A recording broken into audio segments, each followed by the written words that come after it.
Anugerah Tokoh Murid merupakan anugerah yang paling berprestij dianugerahkan kepada seorang murid yang menunjukkan kecemerlangan akademik, sasiah yang terpuji dan kepimpinan yang cemerlang. Sehubungan itu, tokoh murid pada tahun ini merupakan murid yang cemerlang bukan sahaja dalam bidang akademik, malah beliau juga turut cemerlang dalam bidang co-curricular. Dilahirkan pada 2 Januari 2013 bertempat di Putra Medical Center, Selangor, adik Khaira Nur Izara merupakan permata hati Encik Khairul Faizi bin Ramli dan Puan Nur Rizan binti Seni. Khaira Nur Izara memiliki perwatakan yang ceria, sentiasa membantu guru dan rakan-rakan serta kreatif dalam mencipta sesuatu. Pada masa lapang, adik Khaira Nur Izara gemar mendengar muzik. Maka sesuailah dengan karakter adik Khaira Nur Izara sebagai wartawan cilik Radio TV BSS SK Selayang Utama.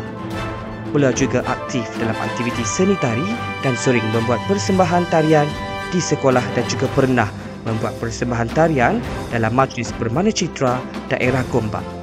Adik Khaira Nur Izara menggalas beberapa jawatan penting di sekolah. Beliau merupakan penolong ketua pengawas Setiausaha Unit Beruniform Pandu Puteri Tunas dan Bendahari Kelab Doktor Muda. Beliau juga sentiasa konsisten dan cemerlang dengan mengekalkan pencapaian tahap penguasaan 5 dan tahap penguasaan 6 dalam semua subjek. Adik Khaira Nur Izara meneruskan kecemerlangan apabila sering mengharumkan nama sekolah dalam bidang co-curriculum, terutama dalam Kelab Doktor Muda dan juga sukan gimnastik.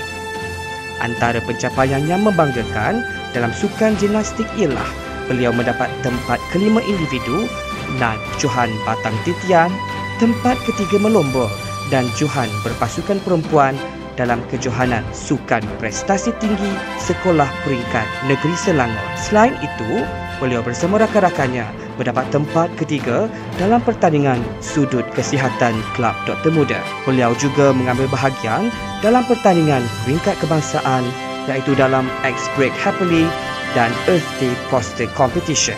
Beliau juga mengharumkan nama sekolah apabila dinobatkan sebagai Johan Bahas Ala Parlimen Bahasa Melayu peringkat daerah Gombak. Berpegang kepada prinsip sentiasa berusaha untuk menjadi orang yang berjaya, Khaira Nur Izara menyimpan impian untuk menjadi seorang doktor pakar kulit. Lantaran itu, marilah kita sama-sama mendoakan agar cita-cita beliau tercapai suatu hari nanti. Pada hari ini, atas kecemerlangan dan ketokohan beliau, pihak sekolah berbesar hati untuk menganugerahkan Anugerah Tokoh Murid SK Selayang Utama 2025 kepada adik Khaira Nur Izara binti Khairul Faizi.